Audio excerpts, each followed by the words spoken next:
My name is Avery Lockwood, and I'm 29 years old. Competence doesn't audition. It hums. Dishwasher set to off-peak at 12:01. Budget cells sealing themselves in soft green, a recurring calendar nudge titled Hard Conversations on the second Tuesday because hairline cracks in trust become sinkholes when you pretend the floor is fine. I like ballast. Nobody praises ballast until the boat lists. Tuesday at 8:43 p.m., the apartment held a practiced calm. Bergamot from the diffuser, the lamp carving a soft triangle across the rug I bought, and Daniel picked, which meant he approved after I paid. I was loading the dishwasher, thinking about the month's rent just fitting with the bonus I didn't want to touch, when he said it. I invited Kyla to move in, Daniel called from the couch, phone face down on his thigh. She needs a place, and you've got the space. The fork in my hand went quiet against porcelain. Interesting, I said. Daniel smiled like we were workshopping a joke. She's had a rough go. Roommate bailed, landlords raising rent, all that. It's just until she lands on her feet. Kyla, I repeated, your ex-girlfriend. From college, he said quickly. We're friends now. The dishwasher clicked shut. When were you planning on asking me? I'm telling you now. He said it gently, as if tone were consent. She's moving in Saturday, few months tops. You learn a lot about a person by how they define asking. The ceiling barely hummed with the unit above us. Even the refrigerator seemed to hold its breath. I dried my hands, looked at Daniel, really looked at him. The eyes that used to meet mine before they checked a screen. The mouth that had said he hated drama. The boyish optimism that let him describe unilateral decisions as kindness. Interesting, I said again, like I was testing the shape of the word. Then I leaned against the counter and pulled out my phone. I texted Greg, my landlord, "Hey, giving the required 60-day notice. I'll be moving out at end of term. Let me know what you need." He replied in under 5 minutes, like he always did. "Sorry to lose you. You've been a model tenant. I'll start showing in a few weeks. Want to be present?" "No need," I wrote. "Whatever works best for you." Daniel padded into the kitchen, bare feet, hopeful smile. "You're not going to be weird about this, right?" "Nope." He kissed my cheek and wandered to the shower, humming. The diffuser light blinked, steady as a heartbeat. I stood perfectly still until the water started in the bathroom, then opened a new tab and began scrolling listings. 4 possibilities before the pipes quieted. I closed the tabs. I slept well. Saturday. Kyla arrived at 11:02 a.m. with a U-Haul and the performance of someone who believes enthusiasm pays rent. She had a belted cardigan, glossy hair, and the sort of high, apologetic laugh that creates its own echo. "Thank you so much, Avery," she said, hugging me with boxes still on the dolly. "You have no idea." "I might," I said. "Spare rooms down the hall." Daniel lifted boxes like pennants, all tenderness and effort. "It'll be quick," he promised. "Temporary." Temporary's what you call it when you're asking the wrong person's permission. We carried, stacked, unsnapped. Kyla's gym bag dropped by the door without thought. Protein tubs spread like terrain across my kitchen counter. A curling iron took up permanent residency on the bathroom sink. None of it catastrophic. All of it intentional in the way that mess can be. A flag planted, a corner claimed. "Lunch," I said, and made it. She offered to clean and then didn't. Daniel laughed more with her than with me that afternoon, which would have been fine if it hadn't sounded like nostalgia. "Thank you for being so chill," Kyla told me over salad. "It's just, rent in this city is insane." "It is," I said, "which is why communication is helpful." Daniel shot me a look that said, "Let it ride." I did, for the moment. The first week was all small things. Kyla's shoes bloomed under the entry console. Her packages arrived without warning. Her hair gathered in silky commas along the drain, clinging like a new alphabet none of us could read. The bathroom mirror fogged and cleared and fogged again. Daniel squeezed my shoulder in the hallway. "She's had a brutal month," he whispered, like pity were a mortgage payment. Wednesday, I found my face moisturizer nearly empty and a damp towel draped over my duvet. "Can we keep her stuff to her room?" I asked Daniel later, carefully steady. "And can she use her own towels?" He listened with his jaw first, clenched, then set. "She's going through a lot. Let's not nitpick." "Basic boundaries aren't nitpicking." "You're being a little controlling," he said, wince smile attached like a softener sheet to the word. "For asking that people you invite to live in my apartment not leave wet towels on my bed?" I asked lightly. "If that's controlling, I'm comfortable with it." He sighed. "It's temporary."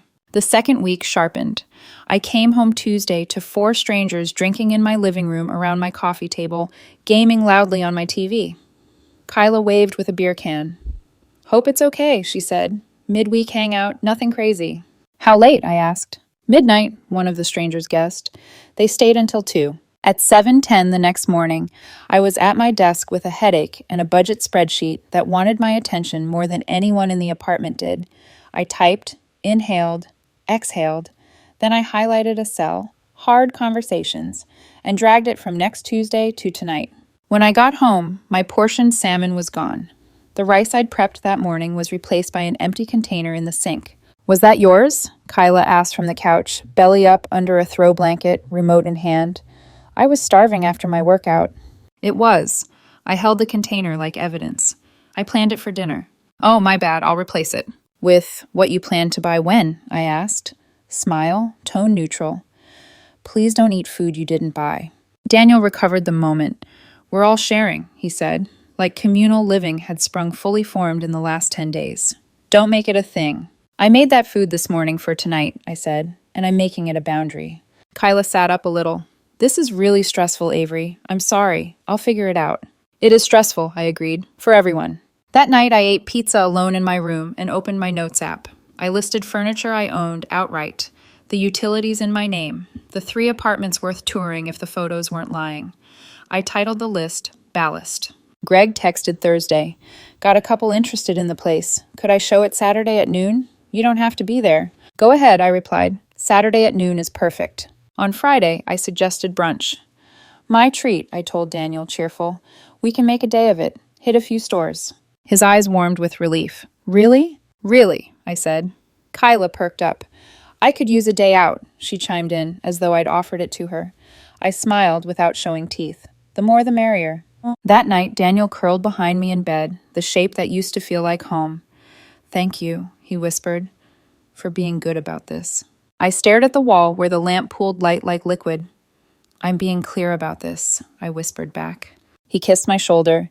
He didn't ask what this meant. Saturday, we lingered over long eggs and longer coffee across town, then drifted through a bookstore, then wandered aisles we didn't need. I watched the time the way sailors watch the line where water meets sky. At 11:50, we were on the train back. At 1:32 p.m., we turned into the building. Kyla stopped at the door. "Why is there a lockbox on your door?" Daniel blinked. "And is that a for rent sign?" "Huh," I said softly. "Weird." Inside, the diffuser still pulsed bergamot. The apartment looked exactly the same and nothing like home. Daniel was already dialing. "Greg, hey, it's Daniel. There's a sign on." He went pale, then red, then nothing. He put the call on speaker. Greg's voice filled the living room, calm as ever. "Avery gave proper 60-day notice 4 weeks ago. The lease transfers to new tenants after it ends." Daniel swallowed. "You what?" "I did," I said, 4 weeks ago." Kyla's mouth opened and closed, a fish in air. "Where are we supposed to go?" I set my keys in the bowl by the door, exactly where they always went. "You have 5 weeks," I said gently. "That's practically a lifetime in a city that runs on consequences." I smiled then, a real one, and went to make tea. The kettle thrummed. Somewhere deep inside it, ballast hummed back. Kyla stared at the lockbox like it might blink first. Daniel lowered his phone as if it had grown heavy. "You gave notice," he said, like someone describing an earthquake in the past tense while the floor still shook. "I did," I answered. "On time, in writing, with confirmation, the way adults do things they mean."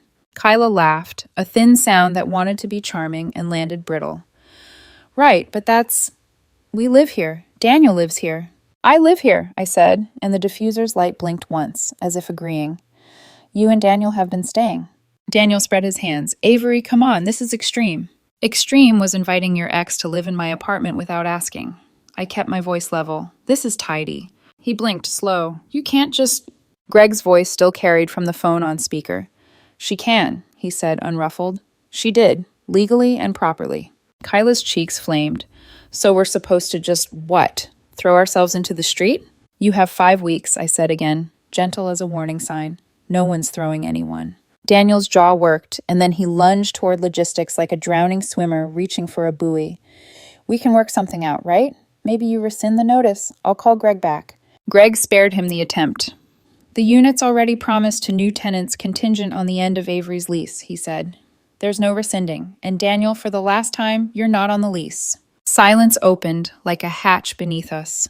Kyla crossed her arms tight to her ribs. Well, she said brightly, like we were at a brunch she'd insisted on paying for. I guess we'll all just be mature and make this work until then. Daniel looked at me, that lost boy expression he kept oiled for emergencies. It had worked on me before. Avery? 5 weeks, I repeated, and the kettle clicked off in the kitchen like a period at the end of a sentence. We tried civility like a borrowed sweater for 3 days. It fit someone, but not us. Kyla kept her curling iron on the bathroom counter like a small monument to permanence. Daniel coached her on not leaving rings, but never touched the iron. I labeled a shelf in the fridge Avery in neat black tape. 3 cans of sparkling water vanished from it by Tuesday. When I said, please stop taking things from my shelf, Kyla apologized and asked if I had more limes. Wednesday, I found makeup foundation smeared into the edge of my sofa. Thursday morning, a pair of Kyla's shoes, wet from rain, bloomed on the hardwood by the radiator. They'll warp the floor, I said. Please move them. She did on Friday. Can we just talk? Daniel pleaded that night, braced in the doorway like he thought I might run. This is turning into, you know I hate drama. You invited it, I said. You gave it a spare key. He winced. You're punishing me for trying to help someone. I'm protecting myself after you decided my consent was optional. Okay, can we... He exhaled hard, regrouping. Can we do a reset? I'll set rules. I'll make sure Kyla pulls her weight. Your rules mean very little to me in a lease that doesn't have your name on it. Sleep came in shallow sips that week. Kyla hosted 2 people max on a Tuesday that became 5. They played my console and spilled salsa on my throw. I wiped the stain at midnight, listening to Daniel murmur, "Hey, keep it down," without conviction. The next morning I woke early, set my budget to green, and moved my hard conversations reminder to recurring daily until the lease ended. It felt honest. Kyla began narrating her sacrifices. I've been applying everywhere, she told me over the island I bought, and I'm just hemorrhaging application fees. She laughed, then bit her lip. You know how it is. I do, I said. I prepared before I moved somewhere I could afford.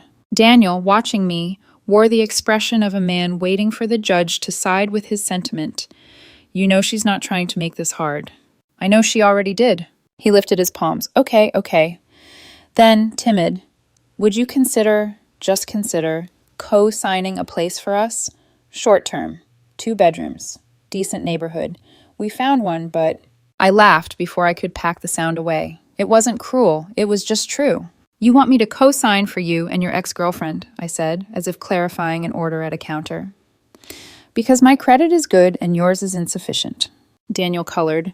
When you say it like that, it's the only way to say it. Kyla jumped in. We'd be amazing tenants. I'm super clean. You left wet shoes on my hardwood for a day, I said mildly. She flinched, then rallied. I mean, besides that. No. Daniel blinked. No? Enthusiastically, emphatically, repeatedly, no. Kyla's mouth opened. So you're just going to watch us become homeless? You have families, friends, options. You have each other, which seems to be the point. I wiped the counter. What you don't have is me as a guarantor. They retreated into the spare room. Kyla's voice high and thready through the wall, Daniel's low and injured. I washed dishes to the rhythm of the faucet and the quiet knowledge that I'd been very clear. Clarity is a dangerous taste. Once you let it bloom on your tongue, sweetness seems suspicious. By week 3, their charm curdled into strategy. Liz, the best friend who once told me I was good for Daniel, texted a thesis. What you're doing is inhumane. I thumbed a reply, then deleted it, then blocked her number and wrote "Silence is ballast" in my notes app like a private prayer. Saturday morning, Carol called. I recognized Daniel's mother's number from the time she'd dialed me to complain about parking validation. We need to talk about my son, she began, unspooling outrage with practiced breath. You can't just throw him out. He's been nothing but good to you. I placed the phone on the counter and put her on speaker. Hi, Carol. You're on speaker. Daniel is here. Kyla is here. Please repeat what you just said. A beat. Then clipped. You cannot throw my son out. Good news, I said. but my tone was soft. I am not. The lease is ending. He's welcome to apply for his own apartment like any adult. Where's he supposed to go? With you, I said sweetly. You sound very invested. Daniel reached for the phone. I slid it out of reach with 2 fingers.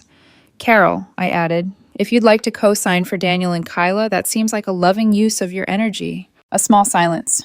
We don't have room, she managed. Then it seems you understand the concept of limits. She hung up.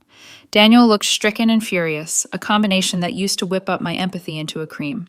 This time, I let it sit.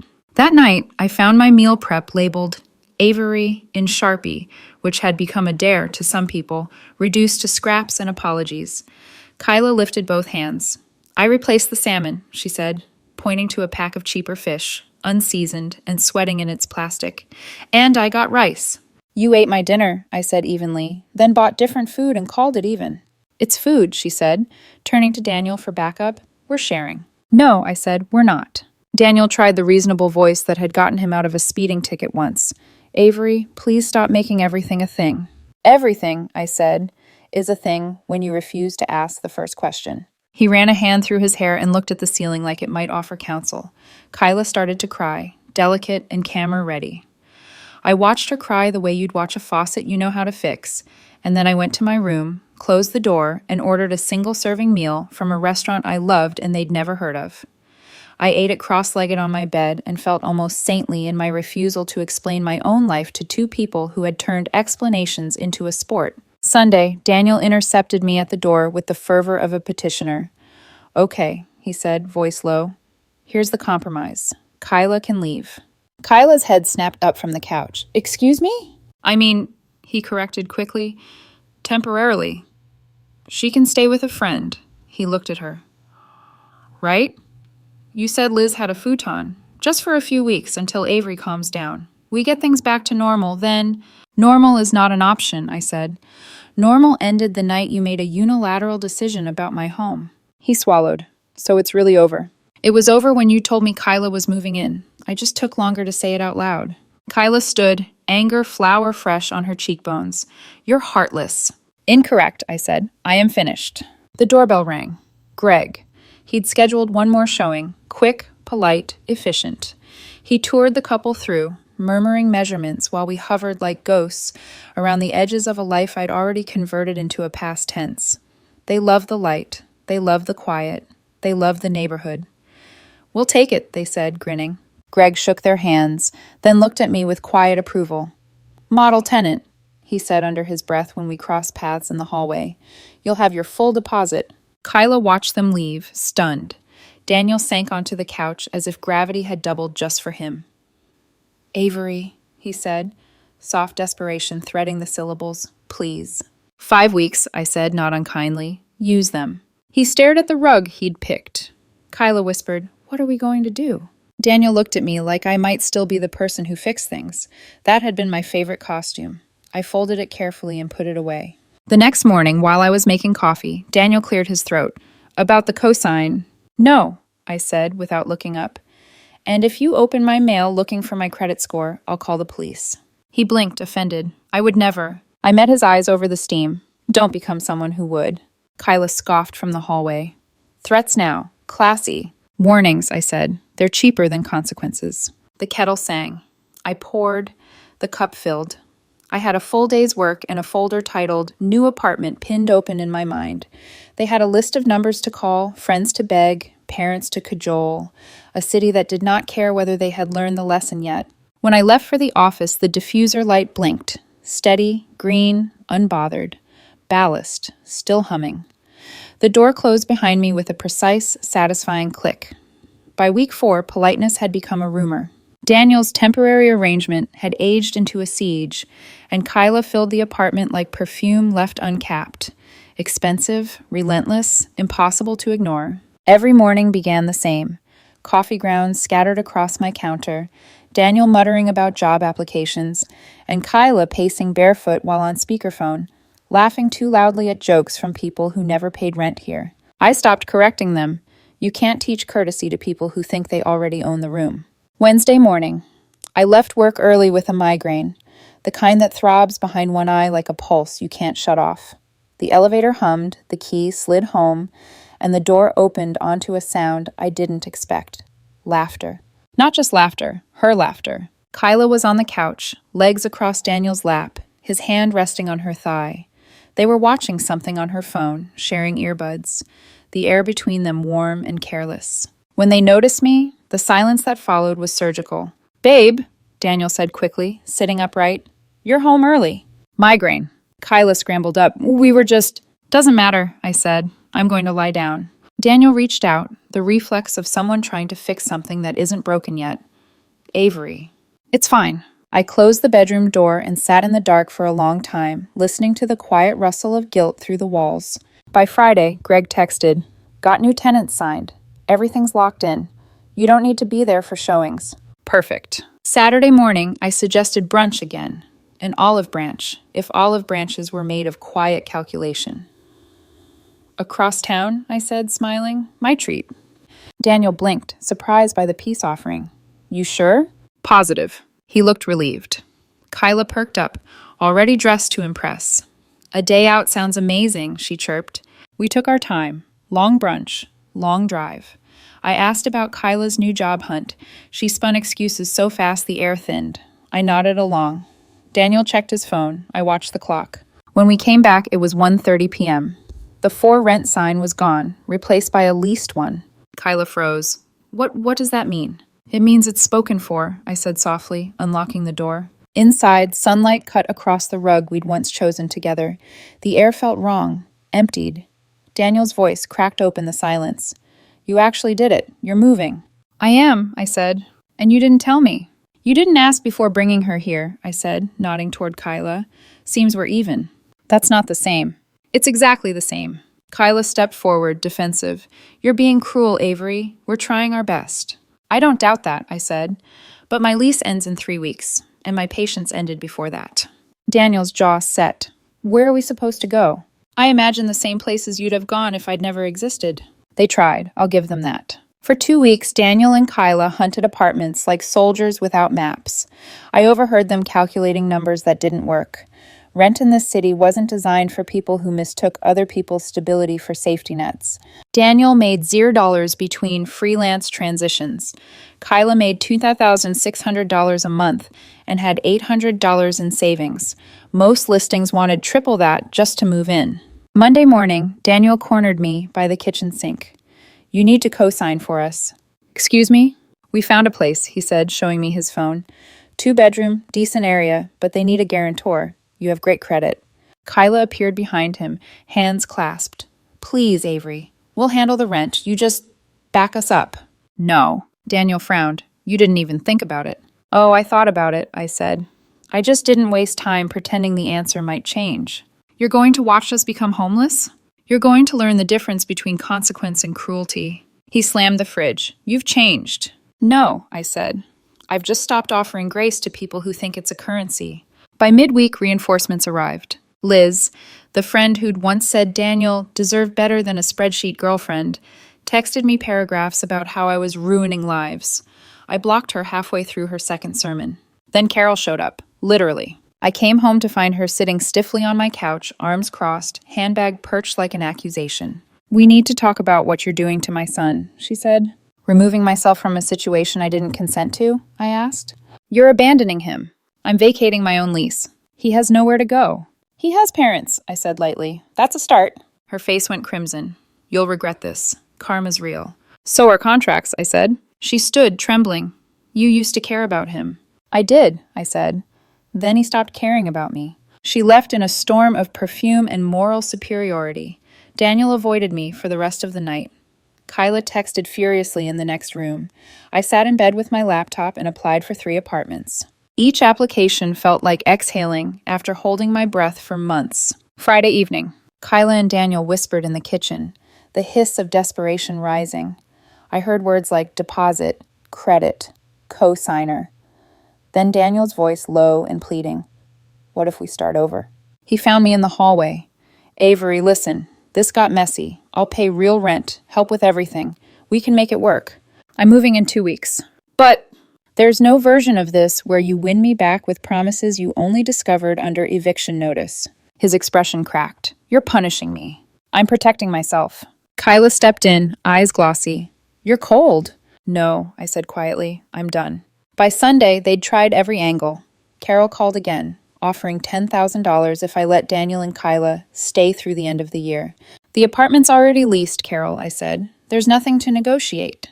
You're lying. You're doing this to hurt her. I'm moving because I don't want to live with my boyfriend and his ex-girlfriend. Even if it weren't already re-rented, I'd still go. You have no heart. I have boundaries. They just look unfamiliar to people who've never used them. She hung up. Daniel stopped speaking to me altogether. Kyla, on the other hand, couldn't help herself. She started with sighs, graduated to sarcasm, and finally, one night, simply said, You think you're better than us. I think I'm learning, I said. A week later, I found my mail torn open on the counter. Bank statements, credit offers, even my W-2. I held the envelope up. Who did this? Kyla looked up from the couch. That was me. Why? I was looking for your credit report, she said without hesitation. Some landlords let you use a guarantor's info without the actual cosign. You were stealing my identity to get an apartment? Don't be dramatic. That's a federal crime. She rolled her eyes. I was trying to get out. Then get out, I said, pointing to the door. Now. You can't kick me out, she said, arms crossed. We have 2 weeks. I can call the cops and have you removed for mail fraud. I pulled out my phone. Or you can leave voluntarily. Daniel appeared from the hallway, hair damp from the shower. Avery, come on. I started dialing. Kyla's face went white. Wait, okay, I'm going. She grabbed her purse and stormed out, Daniel trailing behind her like an afterthought. They came back the next morning with Carol to collect their things. Carol avoided my eyes while Kyla shoved clothes into boxes. Daniel kept glancing around the half-empty living room, as if realizing for the first time that nothing here had ever truly belonged to him. You'll regret this, Carol said again as she left. Maybe, I said, but not today. When the door clicked shut behind them, the silence that followed wasn't loneliness. It was oxygen. Wednesday afternoon, a strange number called. Is this Avery Lockwood? Yes. This is the property manager at Riverview Apartments. Daniel Rhodes listed you as his landlord. Did he? I said. He says he's been renting from you for 7 months. We're calling to verify his rental history. I smiled, slow. I'm not his landlord. I'm his ex-girlfriend. He's been living in my apartment rent-free, without a lease. A long pause. So he hasn't been paying you? Not a cent. Understood. Thank you for your time. 30 minutes later, Daniel called, screaming. You sabotaged us. I told the truth. You told them I don't pay rent? You don't. You're destroying my life. You're doing that just fine on your own. He hung up. That night, I took a long shower, poured a glass of wine, and opened my lease email chain with Greg. My final inspection date was set for the following Tuesday. For the first time in months, I let myself imagine the next apartment, its clean walls, the smell of fresh paint, the relief of solitude that doesn't need explanation. Somewhere beyond my walls, Daniel and Kyla were discovering the price of assumption. And for the first time, I slept like someone whose conscience matched her lease, completely clear.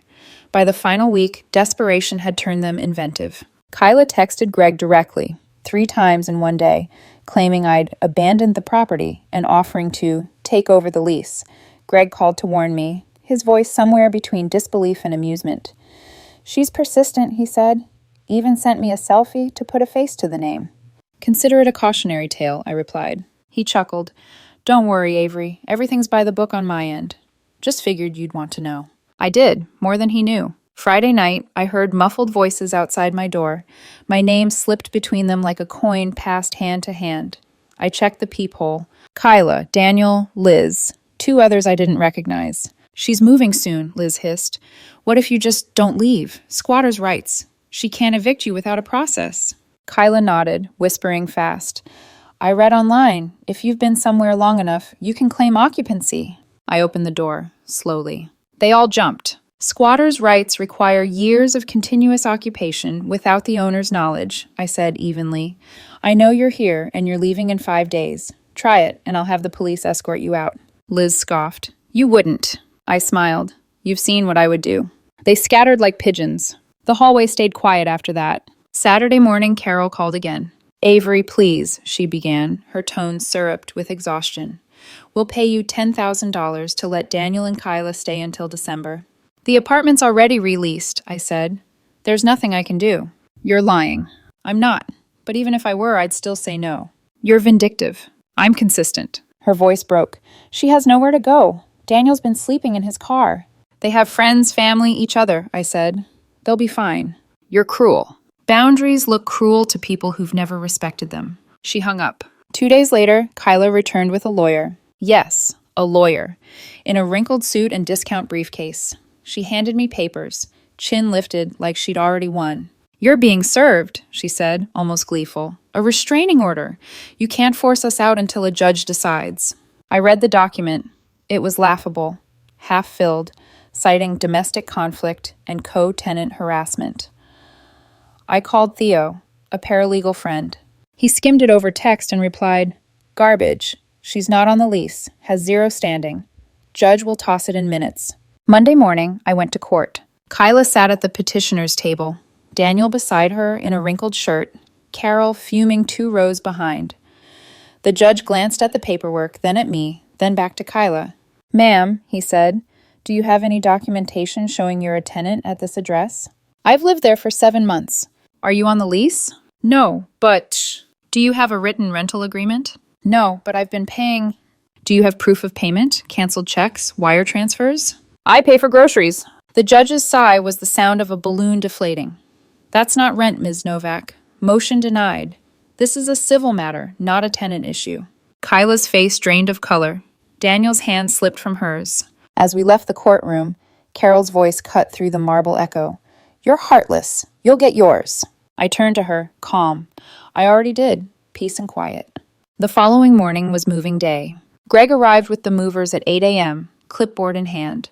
They were efficient, careful, silent, an orchestra of competence. Everything that was mine, which upon closer inspection was everything, went onto the truck. The couch, the dining table, the dishes, the bed frame, the mattress, even the coffee maker. Kyla stood in the doorway, stunned. You're taking everything? Everything I bought, yes. What are we supposed to sit on? That's not my concern. Daniel emerged from the spare room, looking at the bare walls. You're serious. I was never joking. He rubbed his forehead. You're unbelievable. Thank you. Greg did the final walkthrough, checking corners, nodding approval. Spotless day, he said. Full deposit refund. He extended a hand. You've been the best tenant I've had in years. Appreciate it, I said, shaking his hand. Sorry about the drama. You handled it better than most. As the movers loaded the last box, Kyla stood frozen in the kitchen doorway, eyes wide and hollow. You're just walking away, she whispered. I'm driving, I corrected. She stepped forward. Where will you even go? A new 1-bedroom, better view, better light, $200 more. Her face went pale. You could afford that the whole time? Easily. Then why did you... Because the issue wasn't money, I said. It was respect. She blinked, stunned. I said I was sorry. I know, I said. But forgiveness doesn't mean staying in the wreckage. Daniel muttered something under his breath. I turned to him. You invited someone else to share my space without my consent. This, I gestured to the bare walls, is what consent looks like. Kyla's voice broke. We have nowhere to go. You have 5 minutes before the movers lock the door. They didn't argue after that. By noon, the apartment was empty. The key sat on the counter. Greg locked up behind me. In the parking lot, Daniel called after me. Avery! I turned. He stood in the sun, eyes hollow. Do you even feel bad? No, I said simply. Because I didn't lie. I didn't cheat. I didn't steal anyone's choices. I just stopped protecting people from the consequences of theirs. His shoulders sagged. Kyla appeared beside him, clutching her phone. You'll regret this, she said again. Maybe, I said, but not today. I got into my car, started the engine. The rearview mirror caught a last glimpse of them. 2 people stranded in a parking lot, still waiting for life to feel sorry for them. Then I drove away. The new apartment smelled like quiet. Top floor, corner unit, sunlight that actually stayed. Not the kind that had to fight through grime and regret. I'd chosen every detail deliberately. The pale linen curtains, the walnut shelves, the new dishes that matched. No shared items. No joint decisions disguised as compromises. When I set the last box down, the echo was clean. Empty, but mine. Greg had texted that morning. Deposit returned in full. Also, those new tenants? Nightmares. You were a dream. I smiled. For the first time in months, the air didn't taste like justification. 3 weeks passed before I saw Daniel's name again, buried in a group text I forgot to leave. Someone mentioned he and Kyla were still figuring it out. Apparently, they'd bounced between friends' couches, then back to Carol and Leonard's spare room, where guests weren't allowed. I didn't respond. 2 months later, I started seeing someone. Michael Chen, 30, pharmacist, kind, without being performative. The sort of man who didn't need applause for maturity. He had his own place, his own mortgage, and a deeply healthy obsession with communication. On our third date, over sushi and a bottle of sake, he asked, "You ever been in something serious before?" I told him everything. The apartment, the ex's ex, the towel on my bed, the lawyer, the courtroom. I left nothing out. He listened the way some people read books, without interrupting the ending. When I finished, he smiled, a small, incredulous shake of his head. "She really invited her ex to move in without asking?" "She did. And somehow you were the villain." "Apparently." He leaned forward, eyes soft but sharp. "People really think actions don't have consequences." "They do," I said. "Eventually, they always do." He reached for my hand. "Well, I'm glad you left before it cost you more than rent." So was I. Half a year later, I ran into Kyla. It was a Friday evening. Michael and I were meeting friends for dinner downtown. The restaurant was one of those casual, upscale places where everyone pretends they just happen to be perfectly dressed. The hostess stand caught my eye first, then the voice. Too familiar. "Avery?" I turned. Kyla stood there in the uniform. Black dress, name tag that said Kyla, eyes just a little too shiny. "Hey," she said quietly. "Hey." We both knew how small the world could be when you've burned your share of bridges. "You look good," she offered. "Thanks, you too." A pause, the kind that hums with things unsaid. "I'm sorry," she said finally. "For all of it. I was selfish. I didn't think about how you'd feel. I just assumed you'd be okay with it because you always seemed okay." "Yeah," I said. "That was your mistake." Her mouth trembled, but she nodded. "Do you think we could ever—" "No." "Right," she whispered. "Of course." She smiled then, small and sincere, and for the first time, I almost believed it. "Well, I hope you're happy." "I am," I said. "That's good." She seated our table. When I sat down, Michael looked at me curiously. "Ex?" he asked. "The one who invited the other ex to move in." He winced. "Yikes." "Yep." He reached for his menu, then stopped.